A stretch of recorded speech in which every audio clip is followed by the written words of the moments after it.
Mike's on? Mike's on? Good morning. This is the New York City Board of Standards and Appeals Public Review Session for June 15, 2015. We'll begin with the special order calendar. Decision items. Item number 1, 619-73BZ, 2940 Cropsey Avenue, Brooklyn. Okay, with this one, as requested, they amended the plans to show the signs that protect the pedestrians from traffic, and they revised the signage calculations to show them per frontage. Is everybody okay with that? So I think we're okay.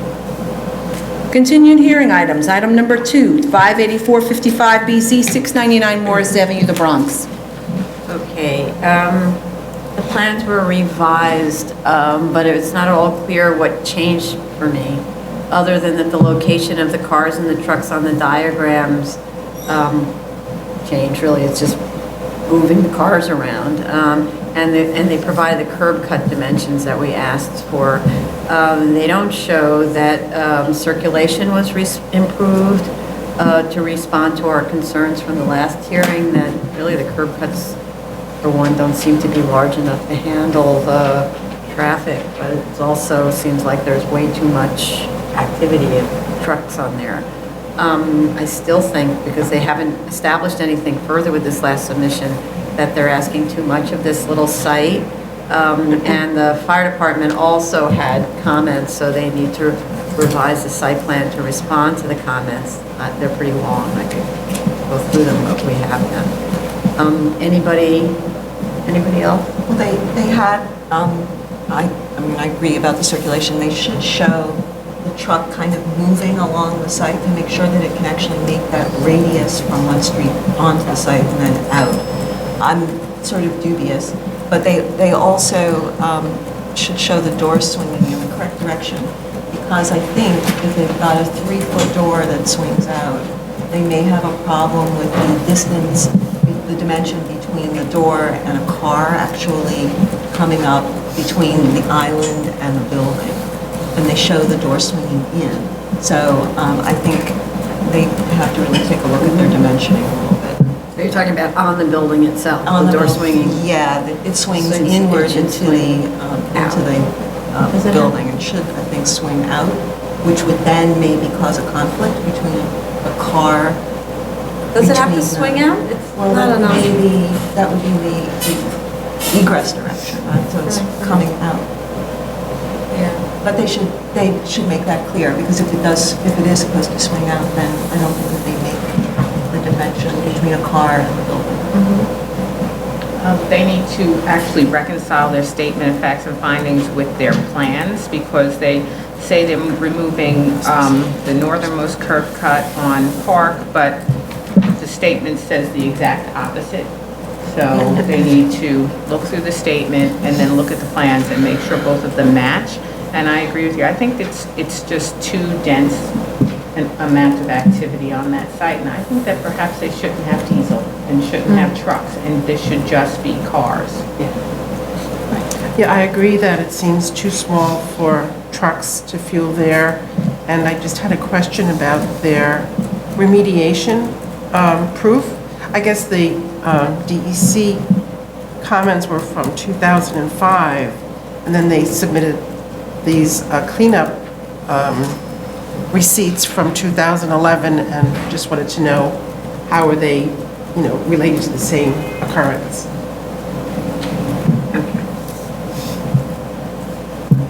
So what I see that there's diesel there, but it's hard to tell whether they're talking about servicing trucks or that's for the trucks to pull in to fill the station.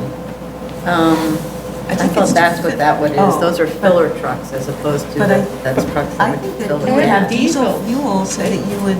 I thought they said they were having a diesel fuel. No, they are. No, for the diesel, I understand, but they also showed trucks in the diagrams on those other stations or pumping Right, to be able to stations. fill their tank. Those are for tank, filling. yeah. Yeah, okay. Ready? Yep. New cases. Item number 3, 705-81BZ, 1433 York Avenue, Manhattan. Okay. This one is for PCE. found the statement of facts incredibly weak. It required that we scour the other submissions to get our answers. The statement of fact needs to also to go through the findings of the original grant and discuss the conditions as they are today. The application doesn't look like, I mean, the drawings don't look like ADA access is provided to the facility. The architect needs to speak to this. They should also provide proof that the space is sprinklered and with the required fire alarm systems, and that all have up-to-date tests and approvals. I also would like to know what the sound attenuation is for the adjoining residents. There are aerobic studios and weight rooms on 2. Only a small portion on 3 is mechanical. The 2006 resolution makes reference to noise issues, acoustical study, and remediation. And at that time required that the neighbors be notified so that they could comment about the noise, and I think they should do the same this time. They should advise the neighbors that there's an application and a hearing, and have the neighbors comment on the noise conditions, and should provide for us what acoustical measures were taken in response to the noise issues that were discovered back then. I'd also like to know whether the plans have changed since the 2006 grant, and if so, how. The 1997 grant required measures to reduce noise from the HVAC on the roof. I'd like to know what the status of that is, and because the HVAC equipment might now be very old or different, and therefore a different noise source. The 97 grant also had conditions for timer clocks on the HVAC and many other conditions. They should provide, and the compliance chart didn't address any of this. They need to go through each of the conditions that were enumerated on the resolutions, and explain what the situation is now with respect to each of these. And I think we still need DOI sign off, but that's not, I think we still need that, yeah. Anybody else? Well, their last C of O, I think, expired in 1989. I just want to know why they never renewed it. And it seems that their PA permit has also expired. Have they renewed that? And just to follow up on the AC units, their previous plans in the previous grant showed where the AC units were, and in this one they don't, and I want to make sure that either they're maybe the same, that's great, in which case they need to show that their sound mitigation measures actually work. If it's changed and they have different units, they need to explain whether or not those same sound mitigation requirements work for the new configuration. And if they could show us the typical residential floor like they did in the last one, I think we'll get an idea of exactly what's sort of above them in relationship to sound attenuation. And I think that in our notice of comments, we asked for an egress diagram, especially concerning the fire escape and its legality for this purpose. Anything else? Just minor, they need to just correct their signage analysis form to note that it is non-illuminated signage. Okay. Good, thank you. Item number 4, 16991 BZ, 404 Lafayette Street, Manhattan. Okay. This is a PC that's actually for NYU. So I know that Community Board 2 opposes this application, asserting that a PCE must be a commercial or a non-commercial club, but that's not what the definition in zoning resolution section 1210 states. It includes a commercial and a non-commercial club, so it is therefore not exclusive, and it nowhere states that the use must be commercial in use groups 5 to 16. So, and I can go on with that, so I just don't think their objection is appropriate. With respect to the application, the plan should show how the public enters from the street and how the disabled access the elevator. I actually couldn't figure out, because of the way the plans were labeled, I actually couldn't figure out how you get into this building, or into that particular floor. The plan should indicate that the floors will be fully sprinklered. They should make clear which area is the PCE on the plan. There's hatching in a key, but there's no hatching on the drawings, so that didn't work. The proposed signage should be shown at the exterior of the building. I do have a question about this. The Cole Sports Center has a guest rate of 1,500 people per day. In this case, the applicant states that the guest rate will be 1,000 people per day. I'm not sure I'm understanding why or how that will self-limit and where the other 500 users are expected to go instead. I don't get, if you've already got your 1,500 regulars, then why will you now all of a sudden only have 1,000? They should also describe the adjacent uses in the statement of facts. Anybody else? Just that I think that there's a discrepancy in the plans state that there's no floor area addition, but it seems that there's the egress stair and the elevator were shown out of the project in the previous go-around, but in this iteration, they show it as now part of the egress scheme for the PCE. So I'm wondering if indeed there really is a floor area increase because they're now utilizing a stair and an elevator that they didn't show previously. It just wasn't, it sounds like in the earlier submission, they simply didn't include it in the calcs. And it didn't include it in the And it should be included And I in the think calcs. it should. It's being used for that purpose. I'd like a better explanation of the open violations. Of the 11 DOB violations, 5 were issued to NYU, and of the 14 open ECB violations, 3 were issued to NYU, and they only acquired the building in October 2014. Anything else? No.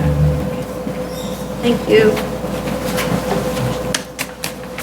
Appeals calendar, decision items. Item number 5, 18014A, 332 West 44th Street, Manhattan. Okay, so with this one, just to summarize, so there were 2 submissions, one by the appellant, one by DOB.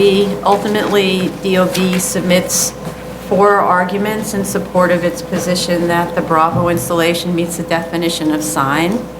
Specifically, DOB maintains that the Bravo installation is a sign because, 1, it is a congratulatory sentiment associated with the word Bravo, and in this context states, congratulations, you have found parking.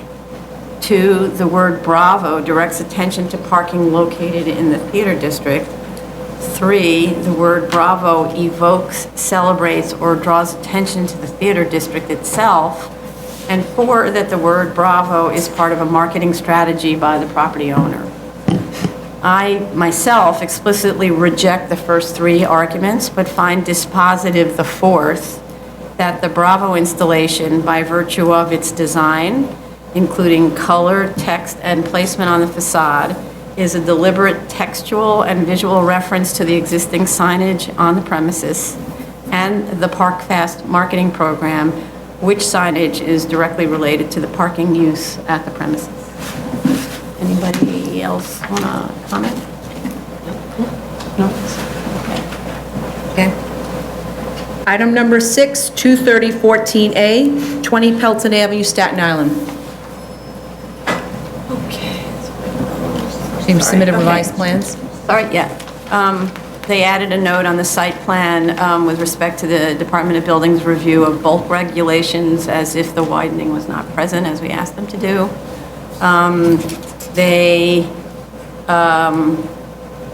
I don't know whether Commissioner Montanez is happy with the modifications now to the Yes, site plan? they made the site plan more in agreement with the BPP. Okay. So it seems okay. So it's okay now? Okay. Anybody else? Any other comments? Okay. Item number 7, 7-15BZY and 8-15A, 180 Orchard Street, Manhattan. Okay, the only thing we asked for them to do is to clarify the time that they're requesting for the extension, which is 2 years. They clarified, so otherwise, I'm okay. Neil? New cases, item number 8, 3715A, 2020 Demarest Road, Queens. We have FDNY, we have DOT with a comment, and DEP has still not signed off. Okay, They have requested some revisions to the site plan and surveys. okay. So I found that the drawings and the statement of facts were really confusing. But nevertheless, I could kind of figure out what was going on. The request is only to build a walkway in the bed of the mapped but unimproved Demarest Road. The drawings were confusing because there's no difference in line weight. You know, the path and the house are all the same line weights. Like, what happened to line weights? Zoning notes need to be corrected to coordinate with the drawing. For example, notes state that a 45 rear yard is provided while the drawings show 30 feet, and that a 130-foot front yard is provided while the drawing shows 125-foot 7. Also, the BSA zoning sheet shows non-compliances with side yard regulations, but the zoning notes on the drawing say they comply. The drawing is not dimensioned for side yards, so I don't actually know what the right answer is. And we're not waiving yard regulations here, so it needs to comply. As Ms. Matias mentioned, we still need the DEP sign-off, and they had questions about the width of Van Brunt and the easement and distance to the lot line of the sewer and the water main. And they made reference in the application to DEC approval. They claim that the location of the reconstructed residence and access walkway was approved by an application filed with DEC. Maybe that's a mistake, I don't know, but if they have that, I'd like to see a copy of it. They did submit that. They did submit it. Yeah, they did. Oh, I didn't see Finally, it. in the second submittal. Oh, I didn't see guess- that. Yeah, we must have asked for it. Okay. Yeah, they did. Okay. Anybody else?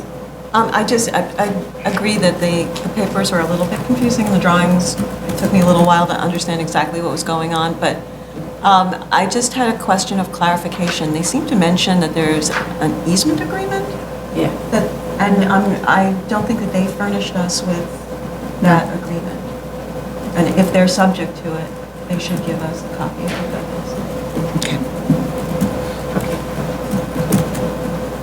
Anybody else? Zoning calendar, decision items, item number 9, 30113BZ, 1502 Avenue N, Brooklyn. Second. Okay. The statement of facts was updated. The zoning analysis shows that all but lot coverage would comply with the R6 regulations if it were still in an R6, and that the lot coverage is from the existing building, so it doesn't comply because that was an existing non-compliant condition.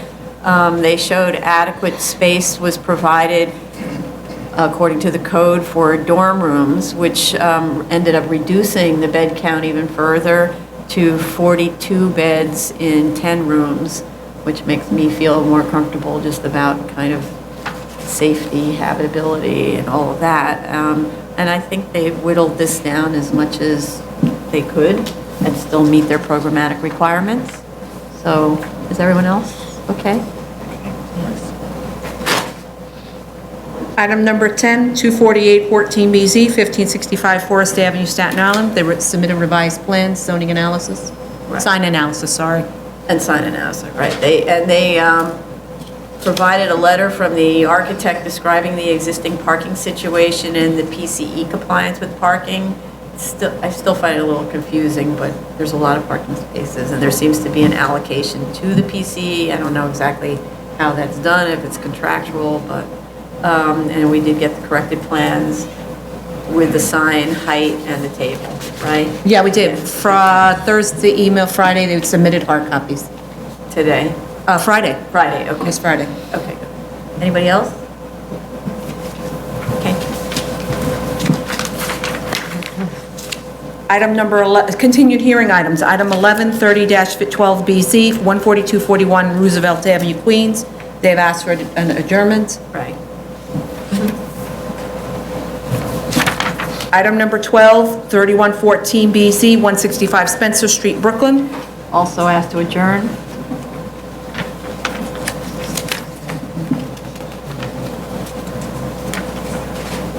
That's the remand, yeah. Okay. Item number 13, 4114 BZ, 2137 Waverly Avenue, Brooklyn. Also asked to adjourn. Okay.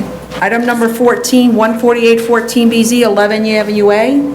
Sorry, 1 second. I think they also asked, no? No. Yeah, they also asked to adjourn. Jesus. All right. Item number 15, 17314 BZ, 20 East 38th Street, Manhattan. Okay, this one.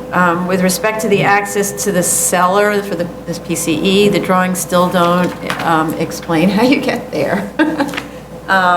It looks like, if I were to figure this out, you enter the PCE through the residential emergency egress, and there's no second means of egress, or you enter through the residential lobby.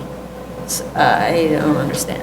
So they need to provide a first floor plan showing street names and the route of PCE access and egress. And if they're really sharing with the residential lobby, I don't think that's actually permitted under the code, but I wouldn't be able to cite to the section in the code that said so, right off the top of my head, but I'm somewhat good. I think you would be correct in your assumption that they can't do that. So really, they need to address that. With respect to the accessibility requirement, the letter from the architect says that there is no change in use, therefore they don't have to make it accessible. But the 1972 C of O does not show a PCE in the cellar. It shows a use group 9 trade school. And the 1990 C of O shows PCE, but the permit was revoked by this board in 2004, so that C of O was invalid as to that use. I'm not at all persuaded that DOB would conclude that no elevator access is needed for this new use. If the applicant wants to argue that it isn't required, then they need to go to DOB and get them to agree. And I'm not even sure that that's something that we would want to encourage, the absence of disabled access to a PCE that we approve. So, the sprinkler sign-off ticket is non-specific. That's funny about those little tickets. They never tell you where they are, what floor, what space, nothing. It's just a general ticket. It could be for anywhere in the entire building. They really do need to provide sprinkler drawings and fire department and DOB sign-off of the installation. We're still waiting for fire department sign-off also. Anybody else? Item number 16, 23814 BZ, 9800 Franklin Street, Manhattan.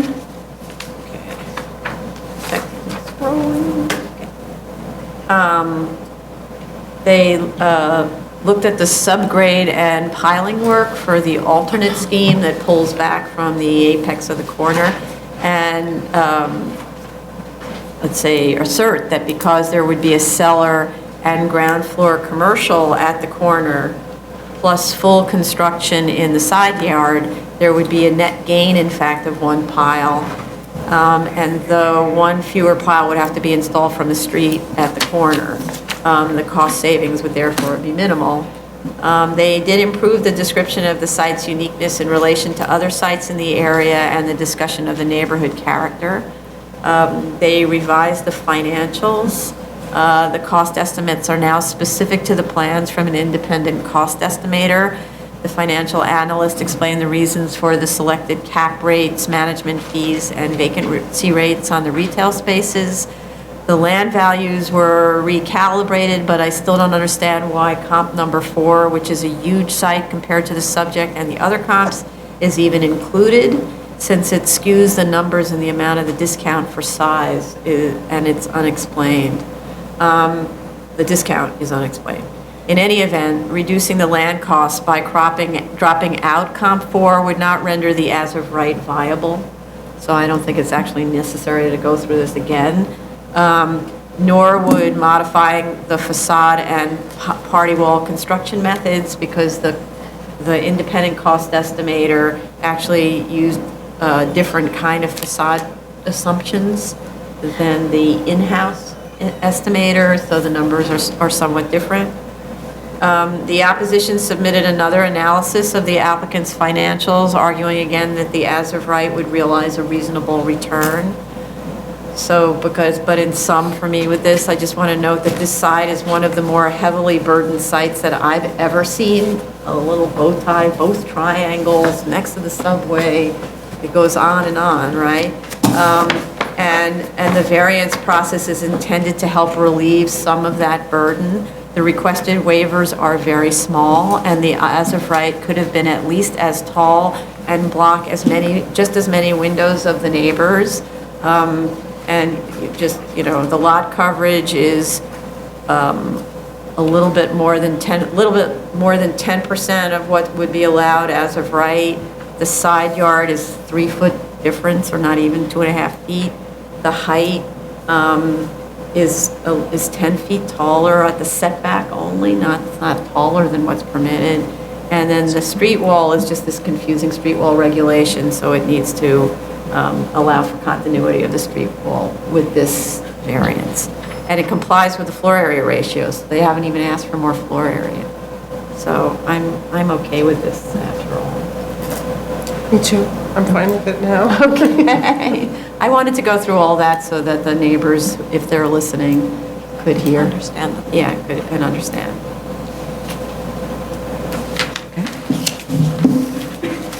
New cases, item number 1, 234-14BZ, 1660 Richmond Avenue, Staten Island. Want to do that again? No. The statement of fact starts off by stating that no C of O was obtained, but a C of O was obtained in 1994. So I'm not sure what the statement of facts was going on about. Please correct that. And it states that C of O states that eating and drinking with drive-through was pursuant to a BSA grant. It also states that there should have been 12 reservoir spaces. That's stated on the C of O.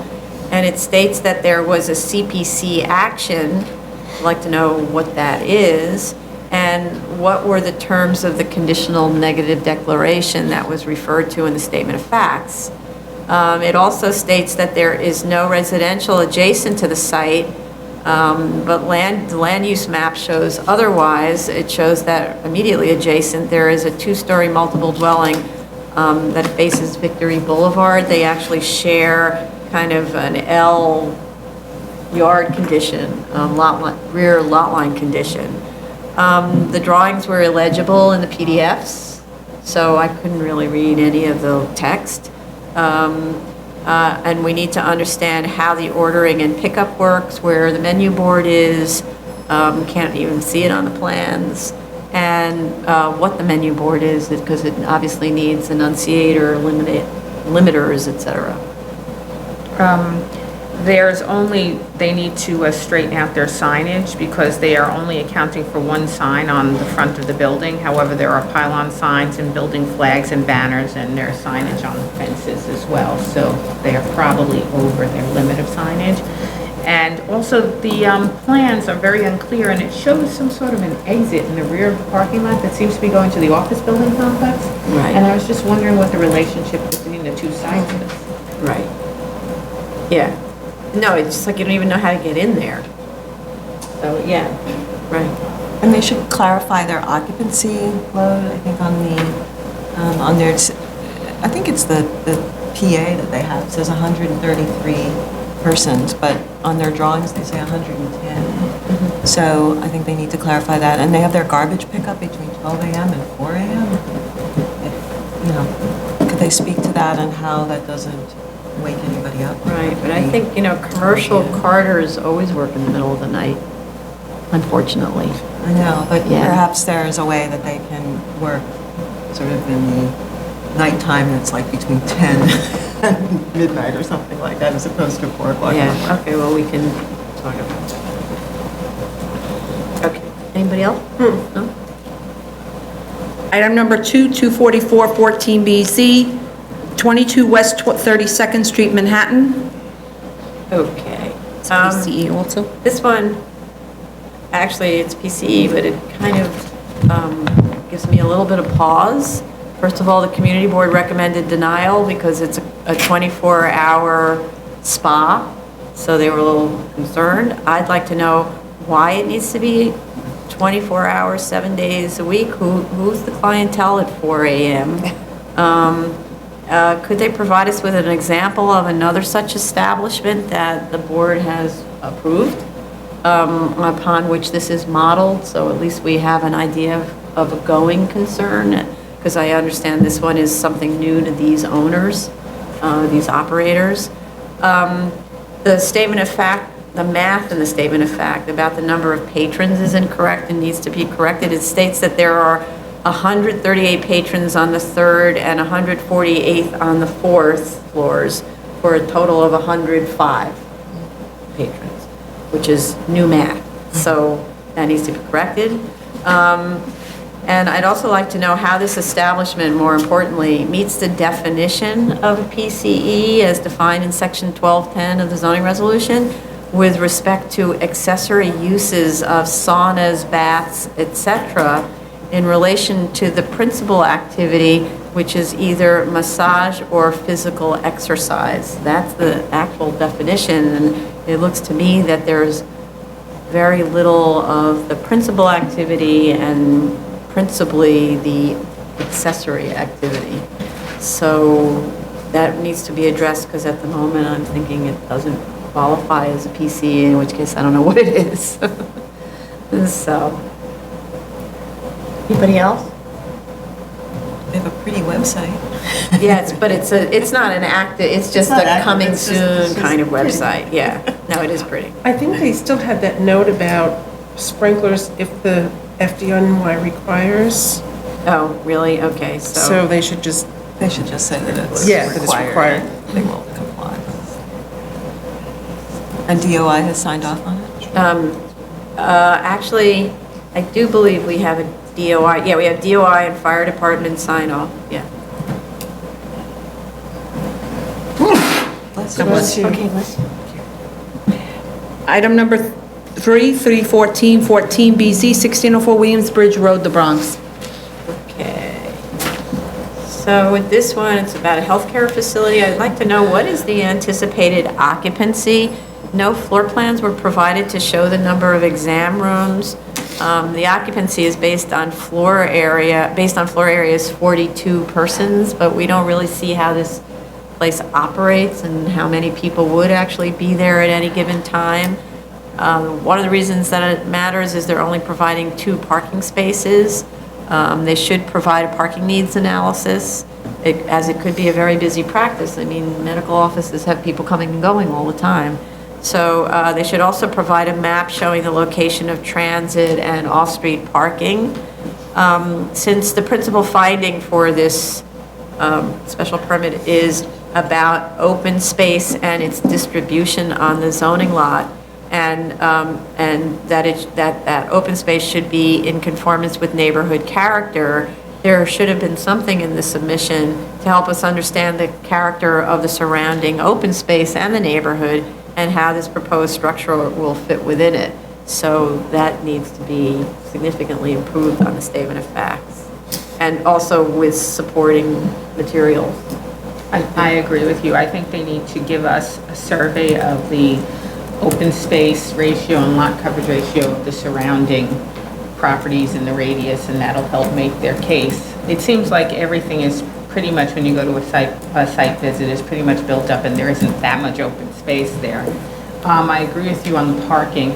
Parking in this area is particularly bad, on-street parking. This is probably going to be built to serve doctors who have admitting rights at Einstein Hospital, which is a few blocks away, and this neighborhood is full of medical facilities and ambulatory care facilities that all are somehow attached to the Einstein Hospital, and parking is absolutely atrocious. If you get there after 8:30 in the morning, forget it. it's not happening.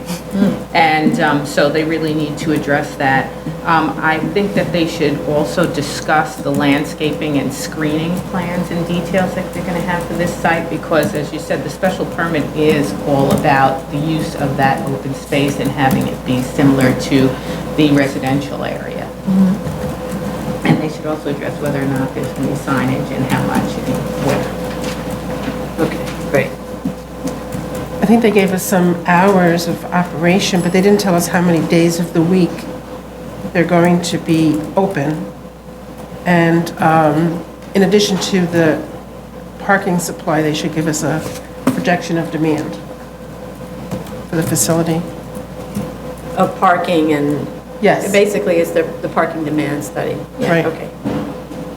And just operationally, how they plan to drop people off, and if there are ambulettes, that could cause a problem. They don't really have a way of sort of getting that sort of traffic out of the regular traffic that goes down the street. Because as Commissioner Otley Brown said, not only is it jammed with cars to park, but sometimes just maneuvering in that neighborhood can be a problem.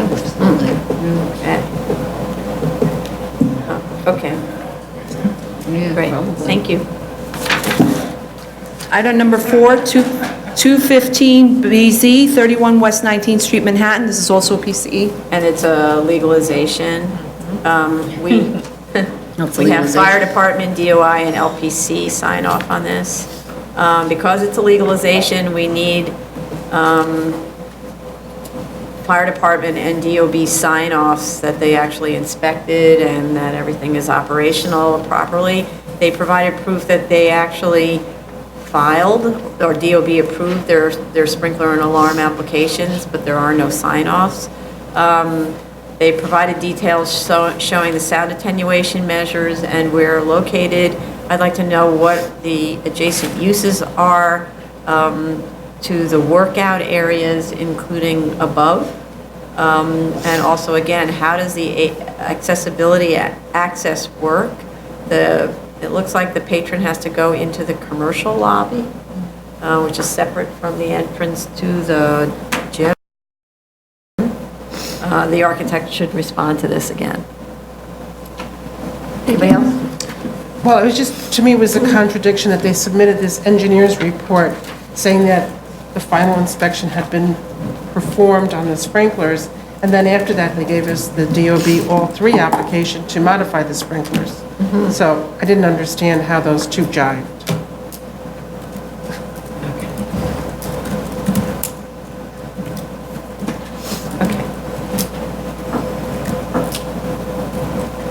Good? Okay, this concludes the executive session for June 15, 2015.